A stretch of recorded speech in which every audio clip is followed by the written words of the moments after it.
ନମସ୍କାର। ମୁଁ ଗୋଟେ ଘଟଣା କହିବାକୁ ଯାଉଛି, ଯାହାକି ଏକ ସତ ଘଟଣା। ମୋର ଗୋଟେ ସାନ ଭାଇ ହିସାବରେ ହବ, ଗୋଟେ ମେଡିସିନ କମ୍ପାନୀ ଚାକିରି କରିଛି। ସେ ପୁରୀ ଯାଇଥିଲା ତାଙ୍କର ଗୋଟେ ମିଟିଂରେ, ଏବଂ ସେ ମିଟିଂ ସାରି ଫେରିଲା ବେଳକୁ ଗୋଟେ ପାସେଞ୍ଜର ବସରେ ଚଢ଼ିଲା। ସେଥିରେ ବିଜେପି କଲେଜରେ ପଢୁଥିବା 12 ଜଣ ପୁଅ ପିଲା ଏବଂ 6 ଜଣ ଝିଅ ପିଲା ସେ ବସରେ ବସିଥିଲେ, ଏବଂ କିଛି ପାସେଞ୍ଜର ମଧ୍ୟ ଥିଲେ। ଗୋଟେ ଝିଅଟିଏ ବସିଥିଲା, ସେଠି ଗୋଟେ ସିଟ୍ ଖାଲି ଥିଲା। କଣ୍ଡକ୍ଟର କହିଲେ, ଆପଣ ଏଠି ବସିପାରନ୍ତୁ। ସାଙ୍ଗଟି ମୋର ବସି ପଡ଼ିଲା ସେଠି, ଏବଂ କିଛି ସମୟ ପରେ ସେ ଯେହେତୁ ଖରା ଦିନ ଟାୟାର୍ଡ ହେଇଯାଇଛି, ଟିକେ ନିଦ ହେଇଯାଇଛି ତାକୁ। ଏବଂ କିଛି ବାଟ ବସ୍ ଗଲା ପରେ ଆମର ଭୁବନେଶ୍ୱର ଉତ୍ତରା ଛକ ପୂର୍ବରୁ ଗୋଟେ ଝିଅଟି ଓହ୍ଲେଇ ପଡ଼ିଲା, ଯୋଉଠି ମୋ ସାଙ୍ଗ ପାଖରେ ବସିଥିଲା। ସେ ପିଲାଟି ଓହ୍ଲେଇ ପଡ଼ିଲା ପରେ ପଛରୁ ଆଉ ଗୋଟେ ପିଲାଟେ ଆସିକି ତା ପାଖରେ ବସିଲା, କହିଲା ମୁଁ ସେ ଭିତର ସାଇଡରେ ବସିବି। ଏବଂ ସେ ଭିତର ସାଇଡରେ ବସିଲା।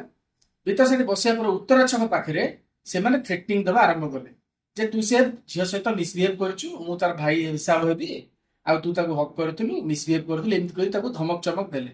ଏବଂ ଆଉ କିଛି ଯୁବକ ଯୋଉ ପଛରେ ଥିଲେ ସେମାନେ ବି ତାକୁ ଘେରିଗଲେ ପୁରା। ପାସେଞ୍ଜର ମାନେ ଯେତେ କହିଲେ, ଆରେ ଭାଇ ସେ ଗୋଟେ ଇନୋସେଣ୍ଟ ପିଲା, ସେ ଗୋଟେ ମାନେ ଗୋଟେ ଜବ୍ କରିଛି, ସେ ଆପଣଙ୍କୁ ଦେଖାଯାଉଛି ଏମିତି ମିସବିହେଭ୍ କଲା ଭଳିଆ।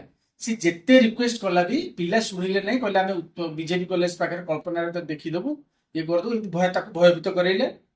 ଏବଂ କିଛି ସମୟ ପରେ ଗାଡି ଯେତେବେଳେ କଳ୍ପନା ପାଖରେ ଓହ୍ଲେଇଲେ ସମସ୍ତେ, ଏବଂ ସେ ପିଲାଟିକୁ ଘେରିଗଲେ, ତା ବ୍ୟାଗ୍ ଫ୍ୟାଗ୍ ଛଡା ଛଡି କରୁଥିଲେ। ସେ ବି ପୁରା ଭୟ କରି ଯାଇଥିଲା। ସେଇ ବାଟେ ଜଣେ ଓକିଲ ଭାଇ ଯାଉଥିଲା। ଆମର ସେ ଓକିଲ ଭାଇ ଏମିତି କଣ ହେଇଛି ବୋଲି ପଚାରିଲୁ, ସେ ପିଲାଟି ଘଟଣା ସମ୍ପର୍କରେ ସବୁ କହିଲେ। ଓକିଲ ଭାଇ ସେଠୁ 112କୁ ଡାକିବା ପାଇଁ, ପୋଲିସ କି ଡାକିବା ପାଇଁ ଯେତେବେଳେ ଧମକ ଦେଲେ, ସେମାନଙ୍କ ଭିତରେ ଗୋଟେ ଭୟ ହେଇଗଲା। ସେମାନେ ଯୋଉ ଛଡିଆ ଛଡି କରୁଥିଲେ ତା ବ୍ୟାଗ୍ ନେଇ ଯାଇଥିଲେ, ଏବଂ ସେ ଓକିଲ ଭାଇଙ୍କ ସାହାଯ୍ୟରେ ମୋ ସାଙ୍ଗଟି ବ୍ୟାଗ୍ ପାଇଲା। ଏବଂ ସେ ପିଲାଙ୍କଠୁ ସେ ଆସି ଯାଇକି ବହୁତ ଟେନସନରେ, ସେ କହିଲା ମତେ ମାନେ ତା ମୁଣ୍ଡ ବି ବୁଲଉଥାଇ, ଆଉ ସେ ଭୟଭୀତ ହେଇଯାଇଥିଲା ପୁରା। ଏମାନେ ଯୋଉ ଏଭଳିଆ କାରନାମା ସବୁ କରୁଛନ୍ତି। ତ ଆଜିକାଲି ଆମେ ବସରେ ଯାତ୍ରା କଲା ବେଳେ ଯଦି କାହା ପାଖରେ ଗୋଟେ ମହିଳା ପାଖରେ ଆପଣ ବସୁଛନ୍ତି ନା, ଭାବିଚିନ୍ତି ଥରେ ବସନ୍ତୁ। ଏମିତି କିଛି ଅଛନ୍ତି ଆପଣଙ୍କୁ ଟ୍ରାପ୍ କରିକି, ଧମକ ଚମକ କରିକି ପଇସା ଆଦାୟ କରିବା। ଗୋଟେ ବର୍ତ୍ତମାନ ସୋସିଆଲ ମିଡିଆ ଯୁଗରେ ଆପଣ ମାନେ ଦେଖୁଥିବେ ଯାହା ହଉଛି, ଲୋକ କେମିତି ହେଲେଣି। ଆଉ ଏ ବସରେ ଆପଣ ଯେତେବେଳେ ଯାତ୍ରା କରୁଛନ୍ତି, ଟିକେ ଜଗି ରଖି ଯାତ୍ରା କରନ୍ତୁ। ଏଇଟା ମୋର ଗୋଟେ ବାର୍ତ୍ତା ଦେବାର ଥିଲା ସମସ୍ତଙ୍କ ପାଇଁ, ସଚେତନତା ବାର୍ତ୍ତା। ଏବଂ ନିଶ୍ଚିନ୍ତ ଭାବରେ ମତେ ବି ମୁଁ ଯେତେବେଳେ ଶୁଣିଲି, ମତେ ବି ଉଦ୍ବେଗ ଲାଗିଲା।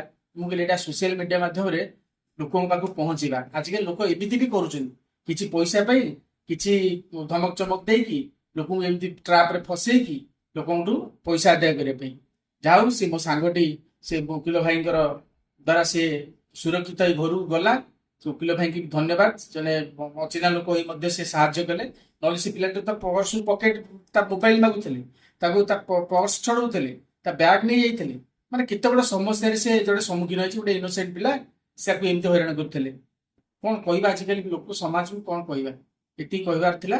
ଜୟ ଜଗନ୍ନାଥ।